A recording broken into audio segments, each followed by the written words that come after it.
Discouragement can creep in secretly and tell you life is not worth living. If you listen at discouragement, you will wonder if you're ever going to get out of what you're into.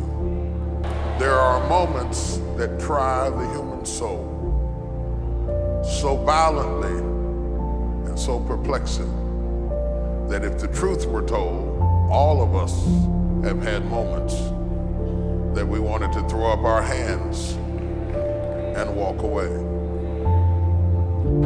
Don't deviate, don't procrastinate, don't become frustrated. All you have to do to win this battle is stay on track.